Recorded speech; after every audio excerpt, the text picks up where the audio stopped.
This is the all-new Porsche Panamera, rebuilt from the ground up, and I gotta say, it's a huge improvement. This looks so much better than that kind of bloated body style from the last generation, but it's retained all of that insane performance characteristics that I fell in love with 8 years ago. Prices start right around 85 grand for the base model, which is only available with rear-wheel drive and standard wheelbase. With versions above that, you have the option of all-wheel drive and executive, which is the long wheelbase. This is the 4S. Standard wheelbase, the 4 obviously denotes all-wheel drive. The S means you got more power, and it starts at $99,000. So for 100 grand, yeah, we start getting into an uncomfortable zone. As tested with all these options, we're looking at 137 grand. Honestly though, if I had the money, this would probably be my choice for a luxury sedan, because it's just awesome. The biggest difference is styling. It looks so much lighter thanks to these coved out surfaces, and you've got these cool LED lights that are multi-segmented. Along the side, there's really not that much you can talk about. It does look a lot like the previous generation Panamera, mostly because there's not a whole lot you could do with that profile and still have it look like a Porsche. You do have this cool little outlet here, which might serve for aerodynamics or cooling. I'm not entirely sure, but it does look like it's functional because there's an inlet inside the wheel well. You've got this nice chrome surround all the way around the greenhouse. The biggest difference, and I think the most significant, is the tail light. It has this nice sharp 911 shape, but the really cool thing is it continues all the way across the back, breaking up all of that heavy kind of bulbous look that the previous generation had. Then you have this nice bevel that also serves to shave off some of that visual weight. Down below, you've got quad exhaust tailpipes, and with the 4S, it's actually a sport exhaust system, and it sounds rad. You've got these crackles and snarls, and it really just encourages you to drive it harder. So with the standard Panamera, it gets a 2.9 liter V6, much like this, for an output of 330 horsepower. Probably plenty for most people. This is the 4S. It gets twin turbos for an output of 440 horsepower. Now that makes me happy, and it's plenty for even a meathead like me who loves going fast.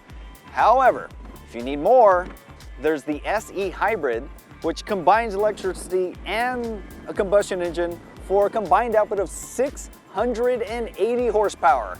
That's a bonkers amount of power, and honestly, if you need that much, we need to talk, because we're going to be really good friends. Because this is a Porsche, performance is paramount. And right now I'm just kind of cruising along this lovely twisty little highway here. It's comfortable, it's well-mannered. Really, I'm not feeling any sacrifice in ride quality. Now we do have the optional air ride suspension in this, so it should have a pretty decent range, but there's only one way to find out. So 1 click, 2 clicks, oh, hello. And now I'm in Sport Plus mode. Now, I like manual transmissions, but I also like paddle shifts, but I like manual control, so flip that over there, give it a downshift. All of a sudden it starts feeling a little bit more like a 911. Oh, a little crackle there. This is a big car that can really hustle around. And it just seems to have all the grip in the world with this all-wheel drive system. Every now and then, coming out of a corner, when I start laying into the throttle, I'll feel those front tire patches start to give up a little bit, but once I start feeding it more power, I feel them just kind of cinch down into that pavement. And man, it just keeps pulling you out of there. It's lively and it's fun, and the body roll is really well maintained, and I know where every bump is on this road, and I know how serious they are, and this is kind of just gliding right over them. Mid-corner bumps, not even affected. I have 2 words to describe this Panamera. Good Lord.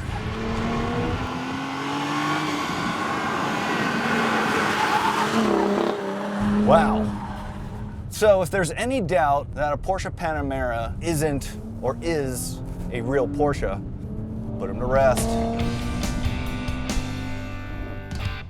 The interior is much like any other Porsche, which is to say it's really nice. The materials used are excellent. I mean, the leather top dash, everything around you, it's all premium grain leather stuff. And even the plastic kind of feels good and upmarket. Visibility is strangely good. And I say strange because almost everything else in this class for large luxury sedans have a giant A-pillar. This one is actually pretty wide, but it's angled in a way so it doesn't impede your view through a left turn. The blind spots are kind of big because I have this big B-pillar right next to me, but the mirrors are big enough so I can see around and get a good idea of what's going on. It really does just say Porsche. The seats probably aren't from a 911, but they look like they are, and they also feel a lot like a 911 seat, which means small people or tall people or large people alike will be able to find their optimal position. This thing has a ton of adjustments, but not as many as, let's say, an Audi A8 where it has all the massage and stuff. It's just a well-shaped seat. The padding is kind of firm, which is par for the course for some of the German sedans, but it's so well shaped that you don't need that much padding. And the same holds true for these elbow touch points.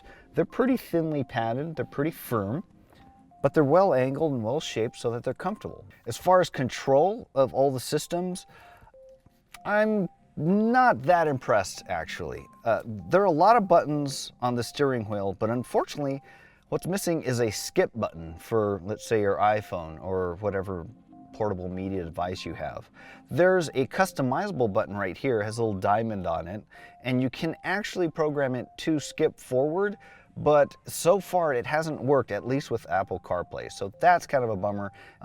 Another thing that takes some getting used to is the stalks that are coming off of it. There's a lot going on here. If you wanted to hit the voice command, you hit the end of the turn signal stalk. Not really that intuitive. Usually I'm used to seeing it here or here on the steering wheel itself. Cruise control, also not all that intuitive. But after a few hours of driving this thing, I finally got it to be second nature. Other secondary controls on the center stack, it looks really cool. And kudos to Porsche for getting rid of, I think there were 44 buttons the last time around when I drove a Panamera Turbo, the first generation, and it was kind of a mess.